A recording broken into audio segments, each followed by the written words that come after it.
A man was murdered in the night. His body was dumped between two tribes, and no one knew who did it. The tribes blamed each other. The argument grew, swords were drawn, and the entire community stood on the edge of a war. They went to a prophet of Allah and asked him to settle it. They expected him to investigate, to question witnesses, to find evidence. But the prophet did not investigate. Instead, he told them to do something so strange, so unrelated to a murder, that they thought he was mocking them. He told them to slaughter a cow. They had no idea that this single command would expose the killer, save the tribes, and give its name to the longest chapter in the Quran. This story comes from the children of Israil, from the time of Musa alayhi salam, a time when the people of Bani Israil had been given a prophet, a book, and a long list of laws to live by. But they were a people who argued about everything, even when the answer was in front of them.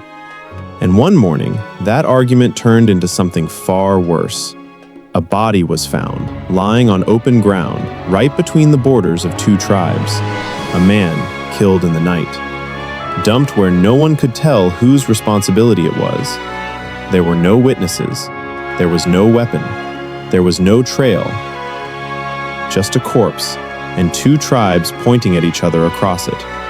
Each tribe accused the other. Voices rose, old grievances came back, and before the day was over, the two tribes were ready to go to war over a man no one could identify a killer for. So they came to Musa alayhi salam, the prophet of Allah. They came expecting wisdom. They came expecting an investigation. And what they got, instead, was a command they could not understand. Musa alayhi salam told them, Allah commands you to slaughter a cow. The people stared at him. A cow? They had come to him about a murder, and he was talking to them about cattle. And so they said the words that would expose everything about who they had become as a people. They said, "Are you mocking us?" And Musa alayhi salam answered them with one of the most powerful lines in the Quran. He said, "I seek refuge in Allah from being among the ignorant."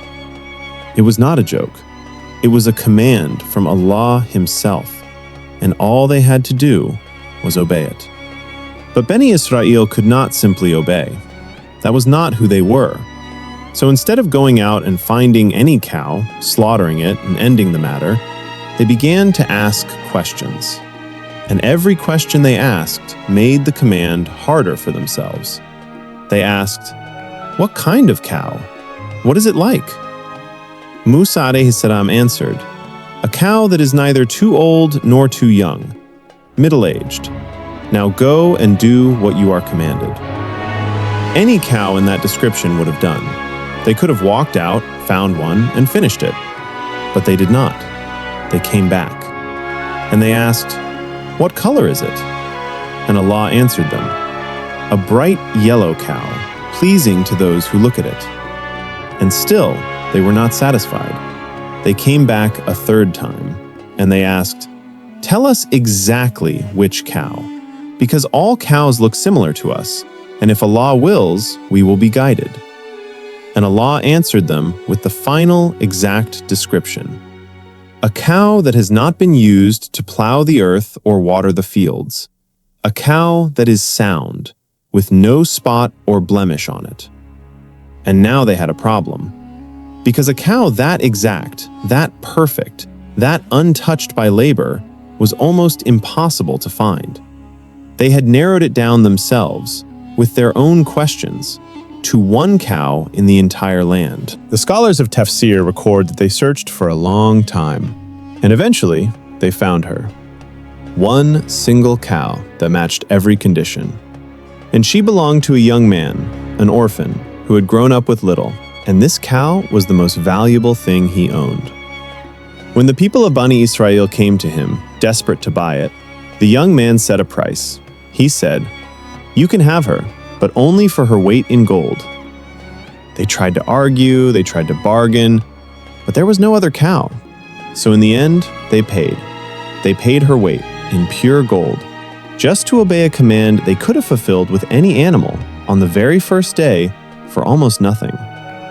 They slaughtered the cow, and they came back to Musa alayhi salam, exhausted, broke, and waiting for whatever was supposed to happen next. And then he told them what the cow was actually for.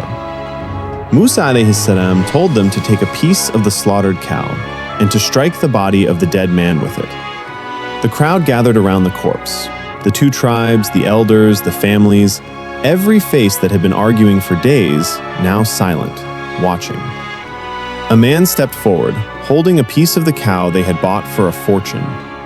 He raised it, and he struck the body of the murdered man. And in front of every person standing there, the dead man sat up. His eyes opened, his chest rose. The life that had left him returned. And the crowd recoiled, stumbling back from the corpse that was no longer a corpse. The man who had been dead looked slowly around the crowd, past the elders, past the tribesmen, past the prophet himself, his eyes searching for one face. And when he found it, he raised his hand. He pointed, and he said 3 words that ended everything. He killed me. And then he lay back down, and he was gone again. The man he had pointed at was his own nephew. And now, with the killer exposed, the whole story came out. The man who had been killed was wealthy, old, with no children of his own, and his only heir was this nephew, the one who had been at the front of every argument, the one who had cried the loudest when the body was found, the one who had been demanding justice from the tribes the whole time. He had killed his own uncle for the inheritance. He had not wanted to wait. So he had murdered him in the night, dragged the body to the border of 2 other tribes, and dumped it there, so that the blame would fall on someone else, so that he would walk away clean with the gold, the land, and the name of a grieving nephew. And it had almost worked. The tribes had been ready to kill each other for his crime. The truth had been buried with the body, dumped on open ground, with no way for any human being to uncover it, except Allah. In one moment, with one piece of a cow, the entire scheme was unwound. The murder was solved. The tribes were cleared. The killer was exposed in front of every person he had been lying to. And the war that had been about to erupt between 2 innocent peoples was stopped before it began. This is what Allah describes in Surah Al-Baqarah. He says, "Thus does Allah bring the dead to life and show you His signs so that you may understand." The longest chapter in the Quran, Surah Al-Baqarah, is not named after a prophet. It is not named after a battle. It is not named after a king or an angel or a city. It is named after a cow. Al-Baqarah in Arabic means the cow. A cow that Bani Israil never wanted to slaughter. A cow they tried to argue their way out of.